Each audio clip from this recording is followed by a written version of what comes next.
Esta conferencia comenzará a grabarse.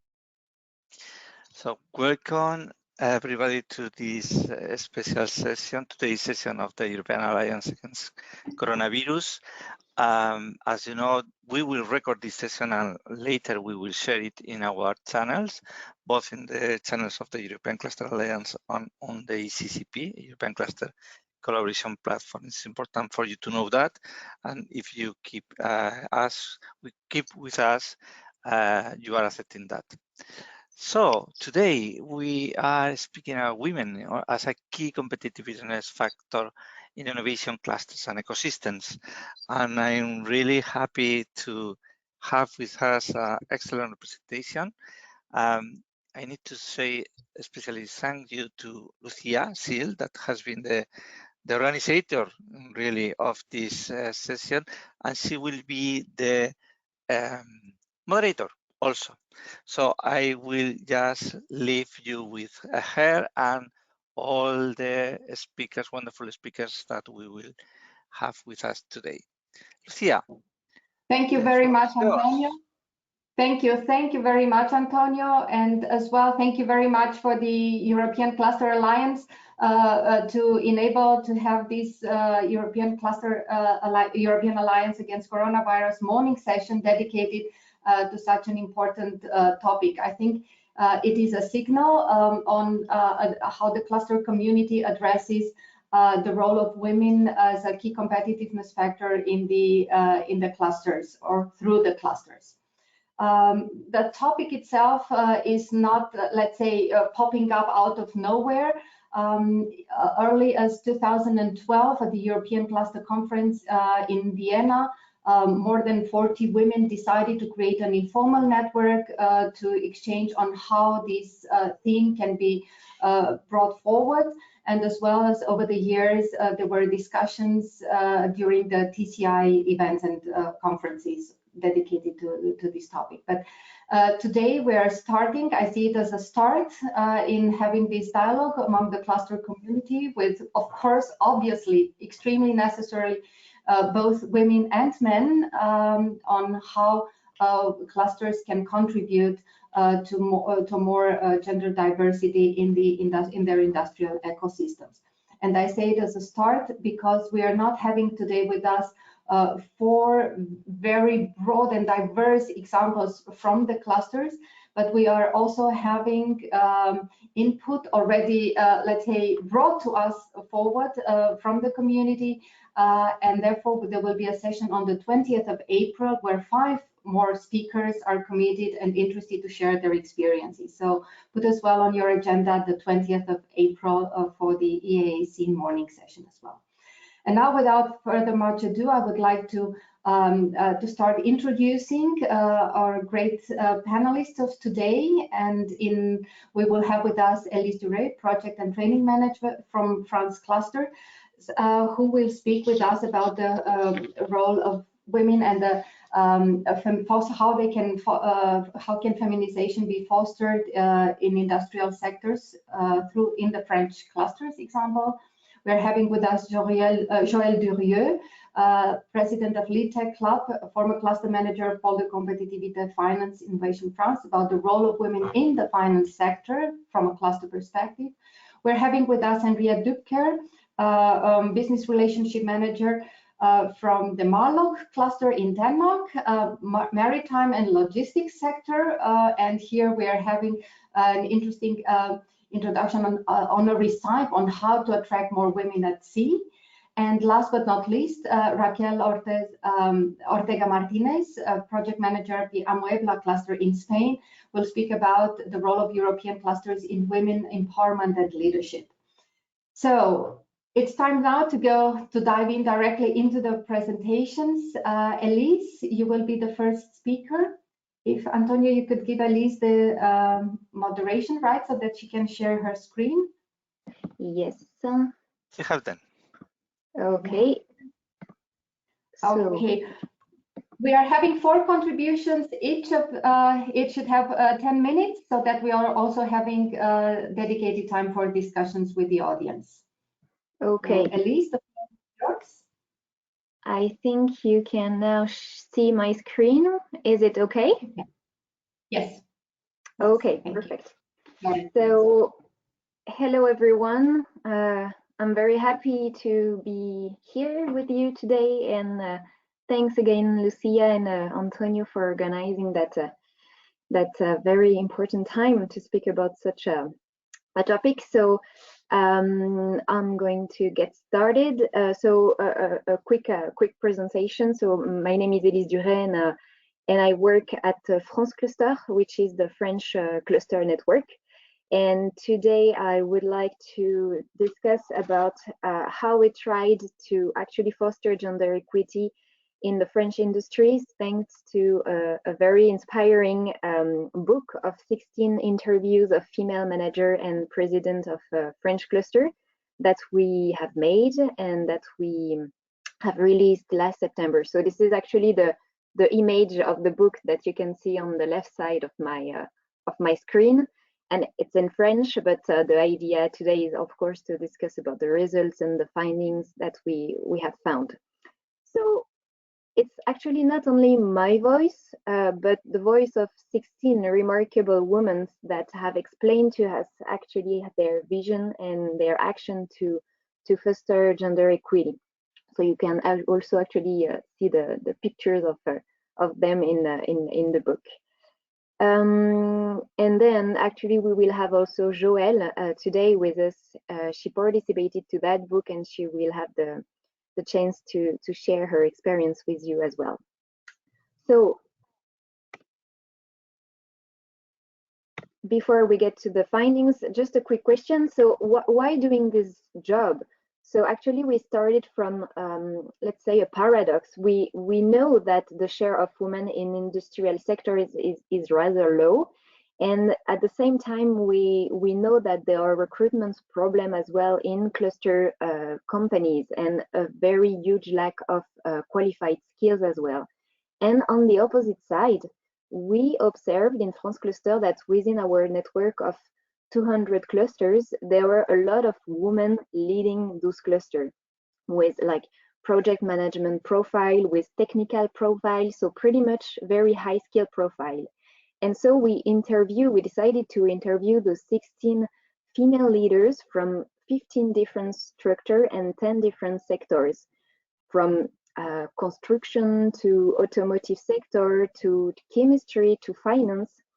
So it was a very interesting job, and it has been encouraged by the minister Agnès Pannier-Runacher in France, and also by European Commission through Ulla Engelmann. So it was great support to actually have them. So this is how we decided to work on that topic, and I want to share with you now some findings, some very interesting findings that we have learned from those interviews. So the first one is that, and surprisingly, we are very far from being able to talk about gender diversity in the sectors that we have surveyed. In fact, we know that a sector is considered as mixed if it has at least 30% of one of the two sexes. And our female leader, what they told us is that only 11 to 44% of women hold a salaried position in their network of industrial SMEs. So, however, even if some sectors are doing better, for instance, it was the composite plastic industry, where parity in the sectors is actually rather good, because there are 56% of men versus 44% of women. And even if that sector was doing better, we realized that there are other problems. In particular, there is a still huge division within job occupation, actually. So what I try to say is, our female leader, they actually told us that most of the women are found in support functions, for instance, human resources, quality, administration, and they are very little present in positions such as technical positions, such as management, or even boards of directors.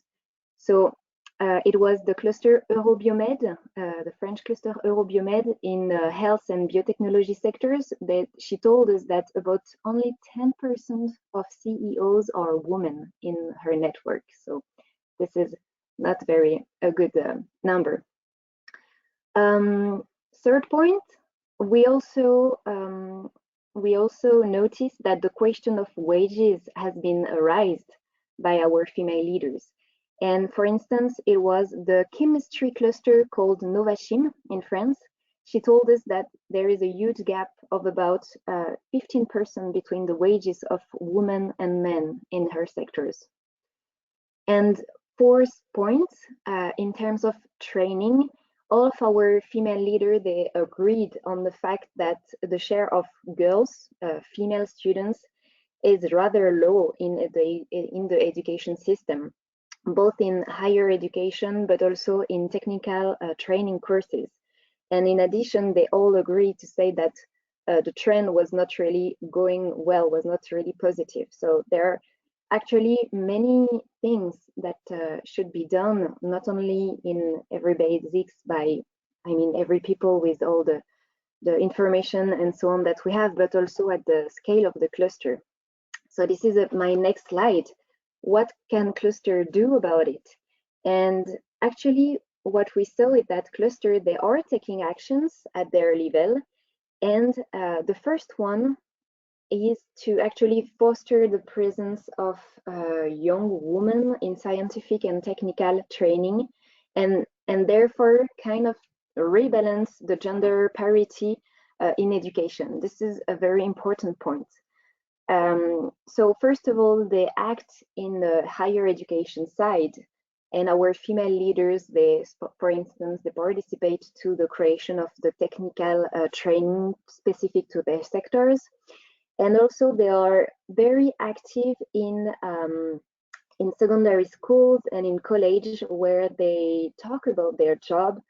And what they told us is that it's actually a very it's a priority target, because it's really necessary to act from the youngest age, because they try to kind of break the stereotypes that are formed very early, and from both girls themselves or also boys. So it's actually pretty interesting to act from the very beginning and also have an impact on parents and teachers.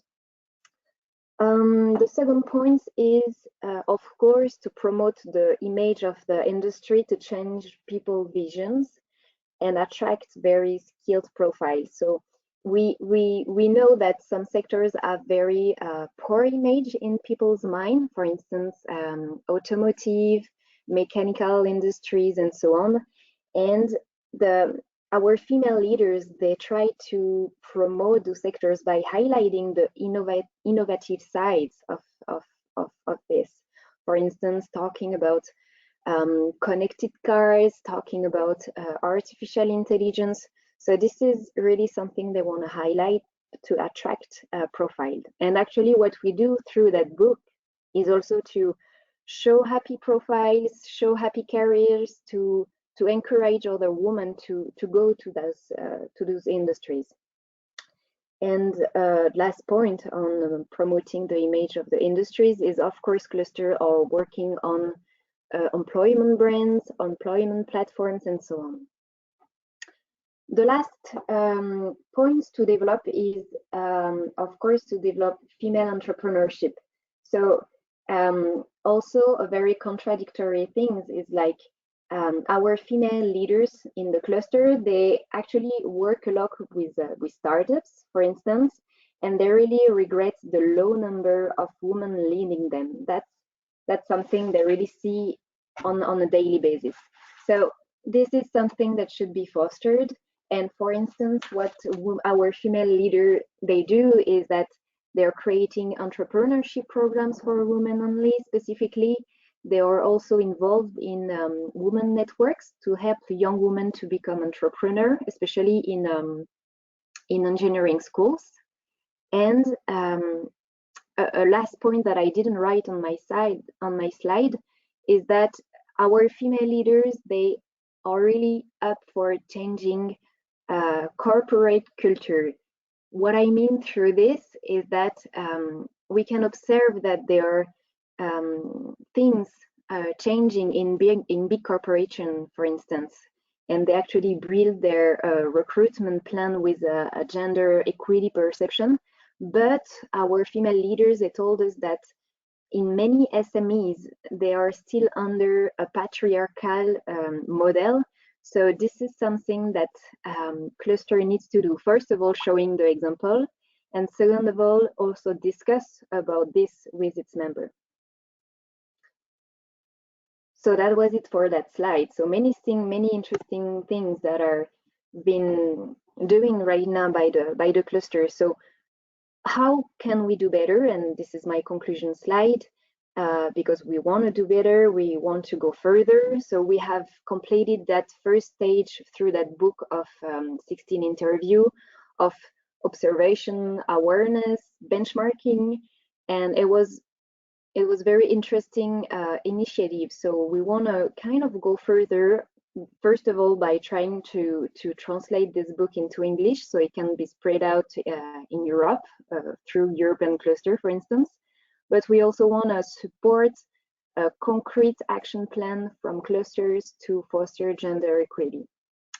So our book is available on our website. Maybe I can put the link on the chat if you're interested. It's in French, of course, but hopefully we can have it translated into English soon.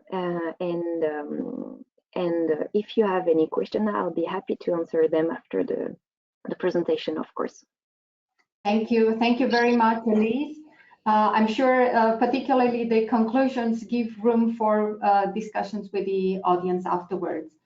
Now we go to one former cluster manager and president of a lead tech company in the finance sector, Joël Durieux. The floor is yours to tell us about the role of women. How do you perceive the women, also in light of what Elise has presented just now? The floor is yours. Thank you very much. First of all, thanks to you, Lucia and Antonio, for the organization and your invitation. May we have my presentation? Antonio? Sorry, Nina, I will give Nina the presentation rights because I don't know why, but I'm not synchronizing my directory. Nina, could you share it? Yes, Nina is doing that. Yes. Okay, Thank you very much. Go on, please. So I'm Joël Durieux. I manage the financial competitiveness cluster for 14 years. And I would like to focus with you on the difficulties women encounter in accessing management position. Just next slide, a little historical reminder. The cause of women and their access to the world of work have changed considerably since they were granted the right to vote in France in 1944. And until 1961, women were not allowed to have a family booklet. And until 1965, they could not carry out a professional activity and open a bank account on the consent of their husband. And now, today, young people can't believe it.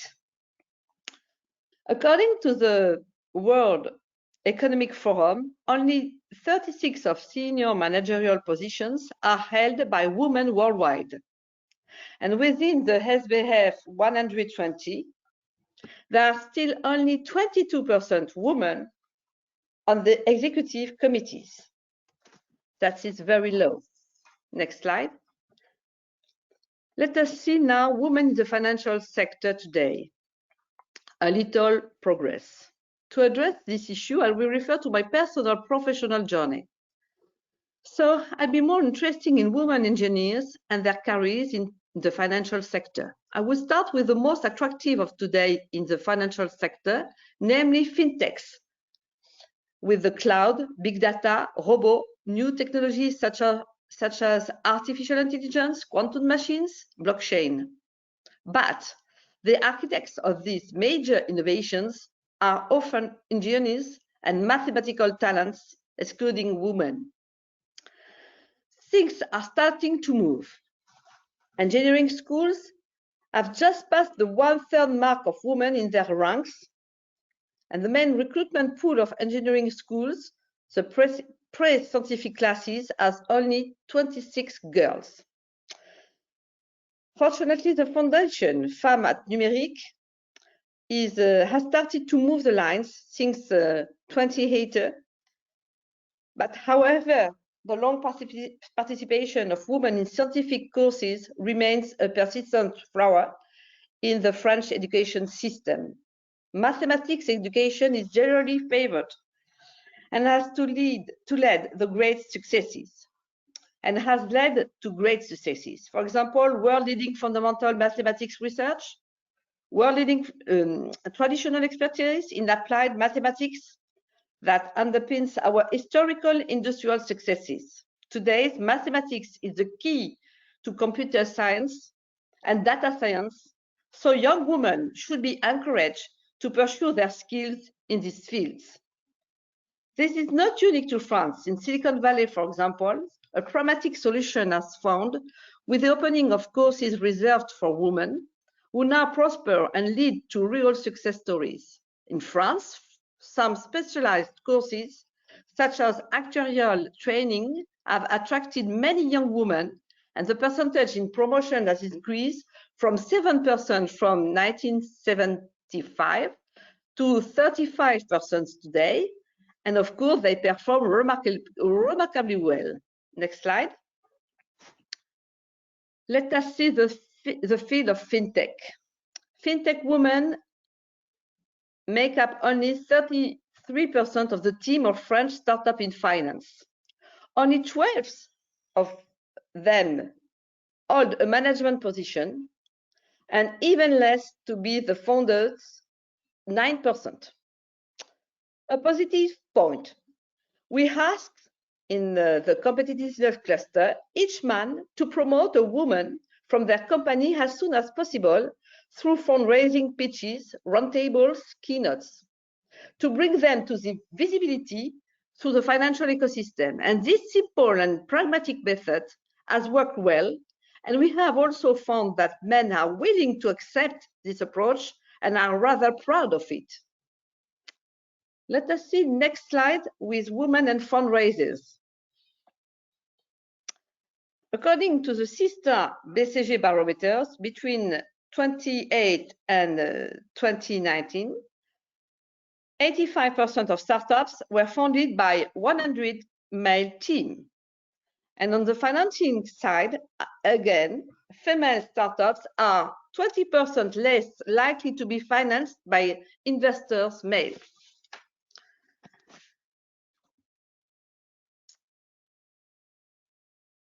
Sister charters created in 2019 has promote parity thanks to the signatures of 56 funds. This has helped increase the share of women on investment teams to 25% by 2020, and it is, if this pace continues, parity among VC should be achieved in 2077. Now let us see women in finance. I have often heard in my career that women have a bad temper, whereas coming from a man, it would probably have just been said that he had character. For me, the real luck in my career has not been related to being a woman, but rather to be surrounded by intelligent men, and above all, not to let go of my convictions. To achieve my professional career, my main competitor has always been myself, my goals, my projects, and not others, regardless to their gender. I've always assumed that when you want, you can, and that it was a matter of energy and individual will, but has discovered that many women lived as a handicap the difference between man and woman. And this famous glass ceiling I never knew or even felt. The world of finance is probably quite masculine, especially in the field of financial markets. But women have the same desire as men to progress and gain access to management positions. I was also fortunate to have an understanding professional entourage to trust in me. Let us see women entrepreneurs now. Today, any male or female entrepreneurs can acquire new technological tools to support the development of his business. In terms of women entrepreneur, the most important word is not woman, but entrepreneur. I don't think a woman entrepreneur is any different from an entrepreneurial man, in the sense that every way, what will make the difference between success or failure is the vision, perseverance, hard work, ability to deliver, be part of a network, and have a bit of luck. Historically, men may have had an advantage because they networked more, but nowadays, women organize themselves, and women are creating more and more clubs and organizing their spheres of power. With professional social networks, for example, it's easy to connect with the whole world and join interest groups. Let us see the quality for a woman to succeed. To progress, women must be well organized and know how to delegate both professionally and personally. At the same time, companies need to make their private and professional life more compatible. This is a real underlying trend. This development is not only a response to a demand from women. Younger generations place great emphasis on work-life balance, while the development of new technologies facilitates greater flexibility in time use. During my career, I have observed that the qualities to be put forward are, above all, a sense of courage, a sense of determination, but it is also necessary to have a vision. I consider that the great leaders are those who have a real capacity to execute. Women should also be advised to dare. They need to know that they have absolutely the same cards in hand. They should not hesitate to express their desire for evolution and career.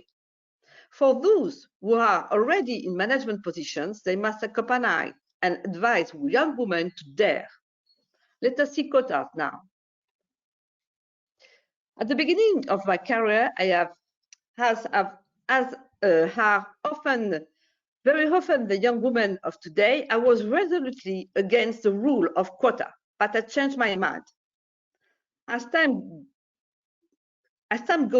goes by now, they have been rules of real positive development, and today the competitiveness law in France is extremely effective.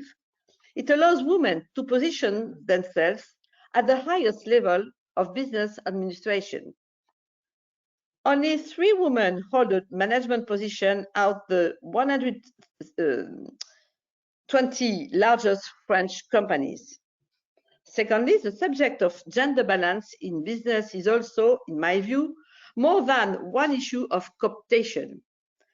Male and female managers must have the reflex to recruit their own managers by ensuring a balance between men and women. This is vital to a company's competitiveness. Next slide now. Parity is never a definitive achievement. This is a long-term action that requires perseverance, vigilance. In our culture, the representations of men and women are breaks as well as the reproductive system through the channel that lead to the high levels, thus creating stereotypes. In the words as well-known female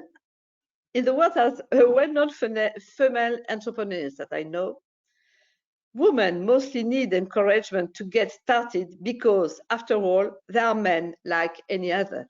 That is my conclusion. Thank you very much.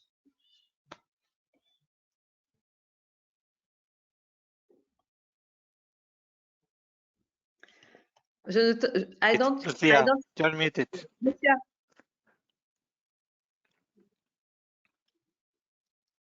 We don't you help continue for muted.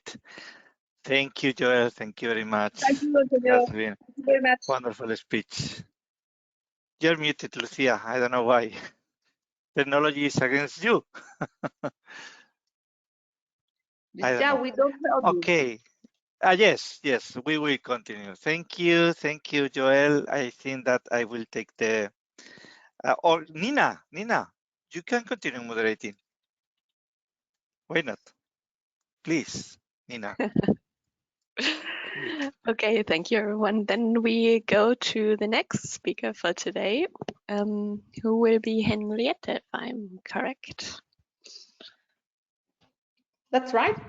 I just wanted to make sure you can allow me the rights of sharing my screen, or do you need to flip my slides? As you prefer. You have now the presentation rights. If you want to share, try sharing, go ahead. I like to be in control, so please do so.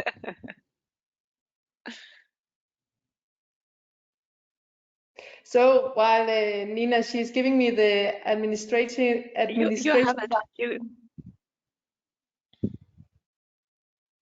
Let's see if it has. I'm gonna introduce you to a deep dive to the deep oceans, because we're going to talk about how to get more women at sea.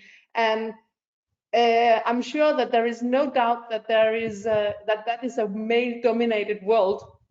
So now I'm going to give you a little recipe. Are you? I can't see my slides. So will you do them? I cannot share screen here. I will share the screen now for you.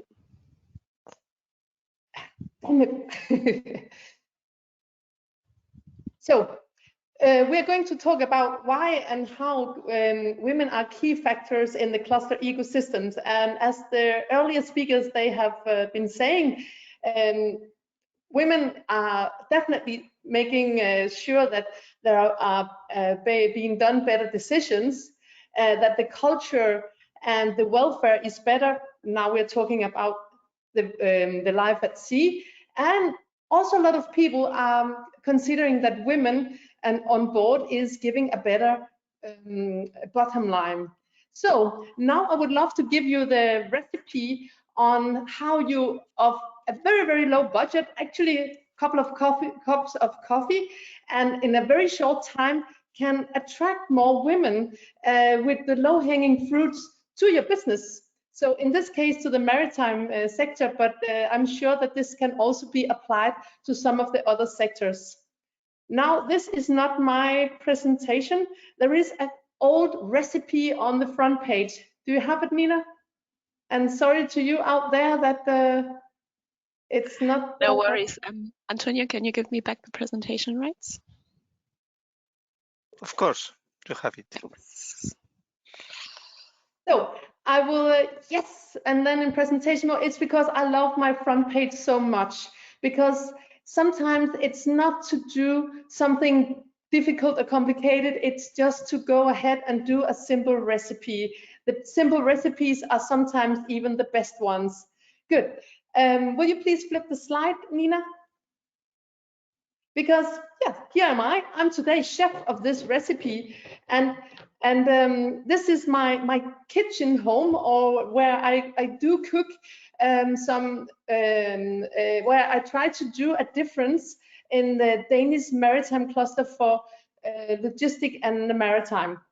We are called Malok, and we just fusioned with other two clusters in Denmark here per 1st of January 2021. My name is Henriette Dybkjær. I'm called the Queen of Networking in our cluster, as I'm in charge of our members, and I'm also in charge of doing awesome events and webinars for our members, so they can get to know each other and get a lot of interesting hot knowledge about the sector and what they can need to develop themselves. I like to think out of the box. I'm actually have a particular background for working in the maritime business, as I have a degree from the Art Academy in Italy, and then I have topped it up with a marketing economist degree. So that's my background, thinking out of the box, being creative every day. But please flip the slide, and I'm going to tell you a little bit of a. This is not the right one. Could you please, it's the wrong presentation. Oh my God. Flip one again. Oh, I had prepared such a nice presentation for you. Well, it doesn't always have to be as it was meant to be. So this is the story about how to get more women at sea. Actually, the guy in the corner, in the left corner, he's called Henrik Hulk. He's the HR manager of DFDS, a huge ship-owning company in Denmark. I met him at an event that we did in our cluster. It was about the future seafarer, and he was complaining that there was a lack of interest from like everyone to apply for a career in the maritime business. So Henrik, he actually said, what can we do about it? We want to have more men applying because that is what we usually have, but could we perhaps fill in that hole by having some women to apply? Nobody really answered him. So after the event, I reached out to Henrik and I said, well, shouldn't we try to address that in some events and some discussions within the cluster, you know, including all the stakeholders and working a little bit bottom up instead of top down, as it very often is done with this kind of considerations. So I reached out, of course, to the most important organization for this issue, and that was Danish Shipping. So together with Danish Shipping and actually the nice lady in the middle, the lady in black, speaking with the captain here, Anna and I, we figured out how to do a setup for engaging the women. And as you see in the upper right corner, this is actually the first event we did, and that is an event where we had gathered 9 women in a panel debate. I mean, a couple of people, when they entered the room, they said, "Are you crazy, Henriette? 9 women in a panel debate for 3 hours? Good luck." But it went fantastically because we had done like 3 women who was just entering the maritime business, 3 women in the middle who was actually right now sailing and having a career out there on the deep sea, and on the right, the last 3 women, they were women who had gone short. That means that they didn't work at sea any longer because of they didn't want to do that any longer. So what did we do? We asked them kindly to tell us what did they see as the solution to attract more women, and could we see any concern that they had in common, or some it actually showed up, for instance, that they all had a passion for the outdoor life. So that was obvious that we were going to look for the women in that sector when we were going to recruit them as the youngest. Now I really don't dare to go to the next slide because it's the wrong PowerPoint presentation I sent. I have got another one, but that will be sent to you afterwards. Will you please flip the slide, Nina? Yes, that was the right one, because here you see the next step. It was only 8 months later that we did a huge workshop, because out of the first panel debate, we had a lot of ideas that could be carried out, and it was not rocket science. That's the most amazing thing, that often it's not rocket science. So one of the first things we did, it was that the women, they asked for having a kind of closed forum where they could reach out to each other and discuss the different problems in relations to how to get on shore, or how is it possible to sail when you have 4 kids at home, or if your husband is traveling, just like a very, very simple forum. So we actually created a LinkedIn group, which is called Women at Sea. And within a very, very short time, we had 150 members there. And it's still active, and it's a community by itself. But we wanted to think a little bit bigger. So we brought all these ideas, we wanted to make them concrete, because it's very easy to address all the problems, but we wanted to make them concrete, and we wanted to have the ball rolling. So at this workshop, which was kindly hosted by DFDS, We had all the women, all the stakeholders. It was authorities, schools, ship owners, suppliers, consultants, all the full cluster guys and girls were there. So they could look into the eyes of each other and say, what are we going to do?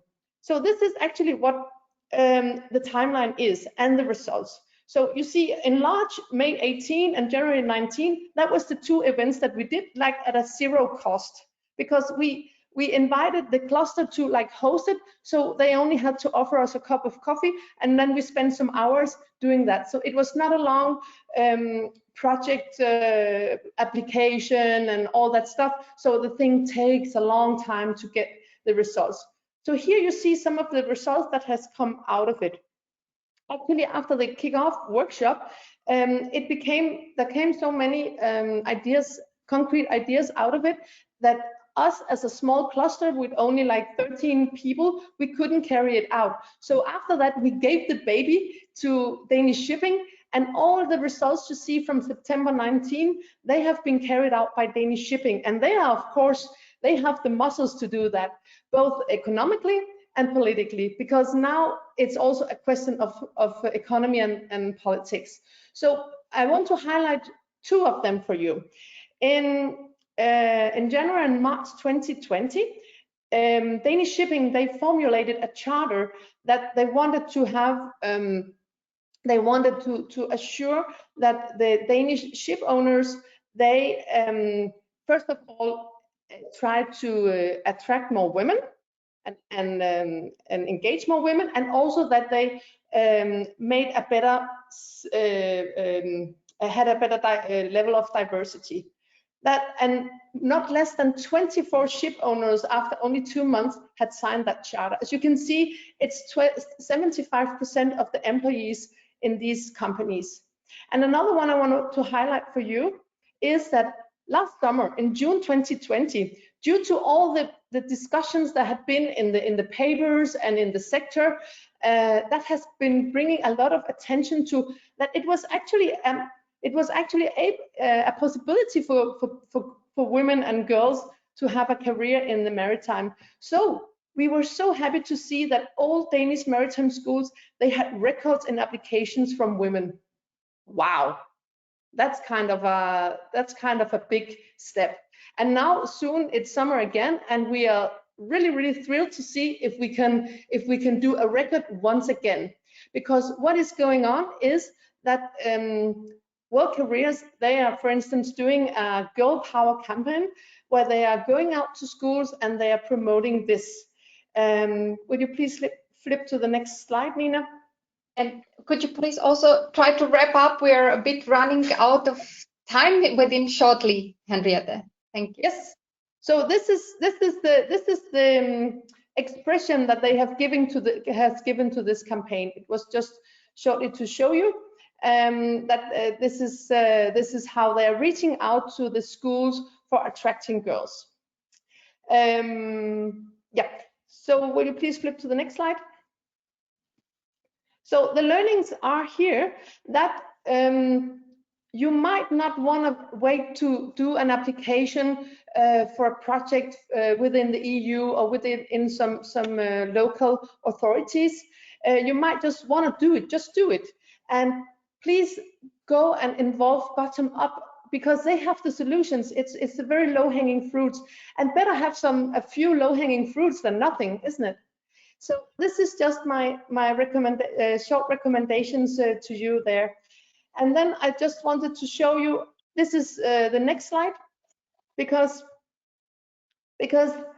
we are not having this baby any longer, as it has been given over to Danish Shipping. So now we are hosting. We have invented a little thing that I think you should consider watching out and copycatting, perhaps, because since the Corona lockdown, my colleague and I, Thea, we are the host of a couple of tidbits, and we've been doing, I don't know, 70 small lunch webinars. It's an equal bite of TED Talks and TED Talks and and interviews. So it's just nice and easy and unglossy, and we are women in the studio, so we are powering this initiative. So that was everything from me. Thank you for listening along. Thank you very much, Henriette. And just because we're a bit short of time, I'm making right now the bridge to what you said about an EU project and what clusters can do in this regard, to bridge directly to our next speaker, which is Raquel Ortega from Amuebla cluster in Spain, to speak about women empowerment in a collaborative way across Europe. Raquel, the floor is yours. Hi, good morning. Can I please share my screen? If I can have the permissions.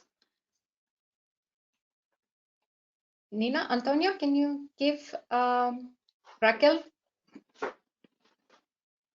the rights to share the screen? Yes, it looks like you're now the new moderator. You should be.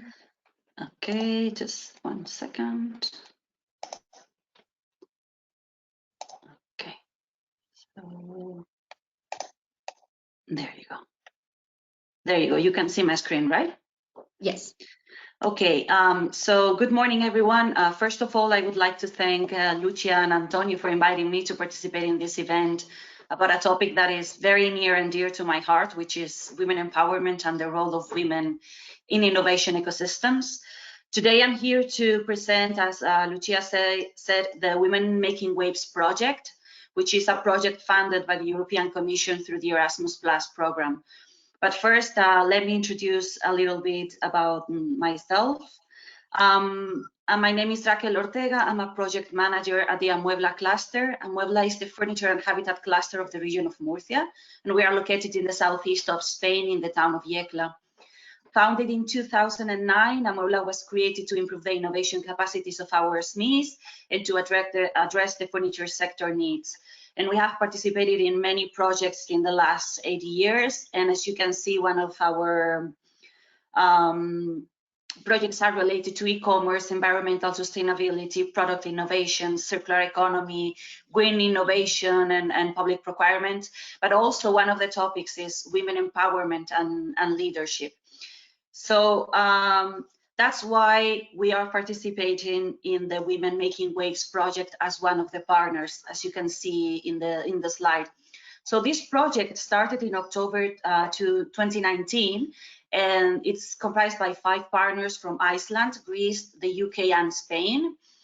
And the reason for this project is that 2 of the main challenges faced by women in the 21st century are first, the high unemployment rates, and second, the gender gap. So, and in many cases, challenges just don't stop there, because many women are doubly disadvantaged, as they usually have to cope with some additional difficulties in their daily lives.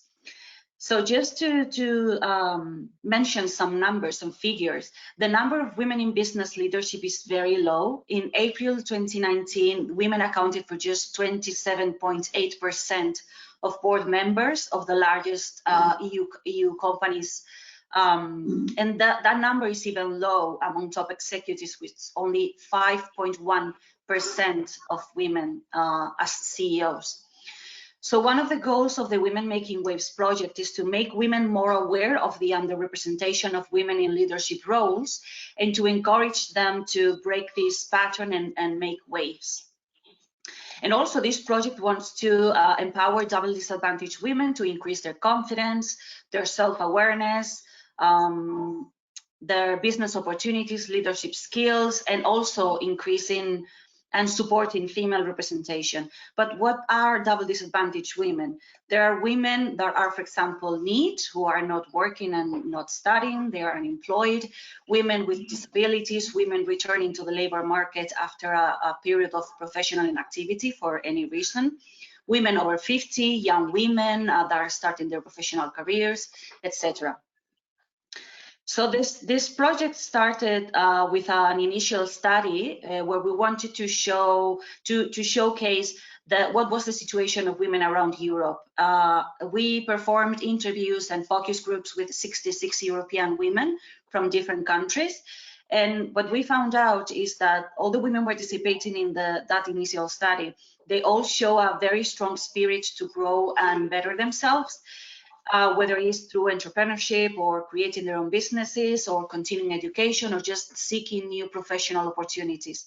So the thing is that despite the fact that women, for the most part, have a very positive or a positive concept of themselves, a majority of the women interviewed expressed insecurity in themselves or in their professional capacities. But they also mentioned that how receiving training allows them to have more confidence in themselves and as well to learn how to be more assertive. And we also found out that women who are motivated, assertive, and self-confident are more likely to discuss workforce issues such as sexism or discrimination. And they are also more likely to aim higher if they have self-belief and more likely to address inequality and fairness at home and in the workplace. So with the enormous spirit of the self-improvement that all of them have shown, this project, we hope, will help them to continue progressing in their careers and reach management position. So what we have created is a training path that will be available online very soon. It's just we're just finalizing it, and it's comprised of 5 main pillars. The first one is personal development. The second one is gender equality. The third one is leaning in and taking action. The fourth one is leadership skills, and the fifth one is mentoring and creating positive development networks. So what's next? We are working on developing the e-learning platform. You can see there, where the training will be available completely free and in all consortium languages. And once the platform is ready, we will start piloting the training materials with a group of at least 10 women selected in each of the participant countries who want to develop their leadership skills and who want to build a stronger professional career. So just to end my presentation, why does Amuebla want to participate in a project like this? We are a furniture cluster, right? So first of all, Amuebla has a lot of experience in international projects and in identifying skill needs to develop innovative training for the manufacturing sector, such as the furniture sector or the textile or the footwear sectors, for example. But also Amuebla is deeply committed with gender equality. So in the last decades, evidence has proved that having more women in the labor force paves the way for a better corporate financial performance. And that is especially notable in sectors where women comprise a large share of the labor force.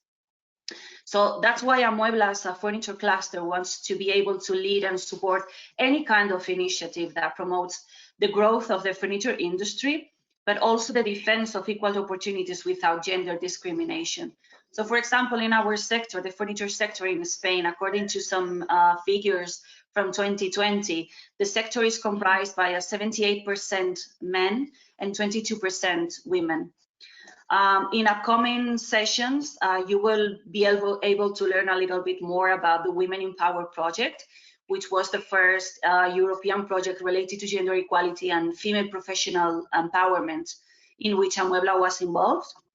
My colleague Mirella, she will present it. And in that case, we were the ones who wrote and coordinated the project. So that's why it's very important. It's a topic that is very important for us. So this is all for my part. I'm sorry if it was a bit rushed. I know we are running out of time. So thank you very much. If you have any questions, yes, you can contact me. You have my email address there. Thank you very much, Raquel. And actually, I have now to share good news and bad news. The good news, I think, is the fact that we have seen a multitude of information. I think alone from the presentations, there are many questions coming out and deserve or can be seen as food for thought, also for discussions and for the way going forward, next steps, or what we can literally do in the EAAC community. The bad news is that we did not manage to have a good, let's say, grasping of the time. We're having only 5 minutes left until the end of the session. So also a good lesson to learn for the next session planned on the 20th, to have less presentation and dedicate more time to discussions. In these 5 minutes, I would like first to give Elise the floor to answer a question that I saw that came from Jaime. I have been on and out of with technical difficulties. I'm now connected with my phone. Just seeing, Elise, did you see the question of Jaime? And would you like to give an answer to it?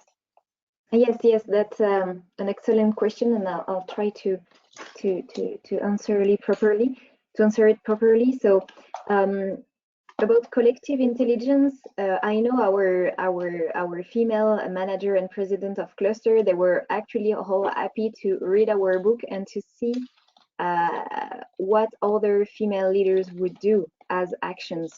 They would be also very keen to be inspired by other actions. So I think one thing that we can do is, of course, benchmarking and getting together that collective intelligence. I think Lucia is also doing it very well at the European level, and that's something we want to do even more. That's something we want to reinforce. And then concretely, I wish we could find a space and a way and time to really share and build action plans to foster gender equity in the sectors. And okay, there is maybe that president of director of a cluster, and she wants to do something, and we could actually like prepare the best practice that we've seen at French and European level, and we could just give it to her and say, hey, this is working, this action plan is working, why don't you use it in your network? So this is how we see collective intelligence in the topic of gender equity. This is how we would like to do and collect it together. I hope I answered the question. Yes, thank you. And I'm also seeing among the audience, we're having Veronica, who's running a rail cluster in Europe. We're having Bianca, who's Bianca Montana, an ICT cluster. So women in technical sectors running clusters, again, potentially good experience out there and information to share. Now, given that the fact that we are having just 2 minutes, I have a concrete proposal, collaborative proposal. On one hand, I heard what you say, it's to be discussed, and also we have more time next time to look forward on how to create this sub-community or dedicated, interested persons, irrespective of gender, who are burning for the topic and wish to exchange in a more, let's say, informal or formal or regular way. But I think, Elise, you also put something on the table that needs reflection. You said, and speaking about how important it is to have this information flowing across and having access to the information. Your study is so good, but not all of us speak French and understand it. And you said you're waiting for the funding or looking for the funding to translate into English. Why don't we, let's say, try a collective action here? Going into translation, translation can be done by native speakers. We're having as well native speakers in the European Clusters Alliance community. We can start with maybe Google Translator, and then doing like something and having revised by native speakers in our network. So like everybody takes a chapter and works on this chapter, and then we're finalizing it in a professional way, and that would speed up probably raising the awareness on the topic and making a broad pan-European sharing of the content of your study. So that's something, food for thought. I am volunteering to start taking one chapter and translating it. If there are any other volunteers, that would be great. And in this way, we can either shorten the time for the translations, and also involve maybe Clodagh from Ireland, who's a native speaker and as well interested in the topic. So with this being said, I know keeping time is so important. I would like to thank you very, very much to you, the speakers, for your input shared. I hope that there are questions out there that can be addressed in a broader discussion happening on the 20th and on next sessions that we are going to dedicate to the topic. So hope to see many of you back on the 20th of April. And in the meantime, stay healthy. Thank you, Antonio. Going back to you, to your announcements that you have. No, you are closing wonderfully. Thank you to all of you. And you are, I don't know, a critical part of the European cluster community. And so you have all our support. It's just to say that, okay? So I'm very glad for this session. I'm glad for very concrete proposals, and I see next steps, very clear next steps. So let's continue working on it. You have our support. Bye. Thank you all. Bye. Bye-bye.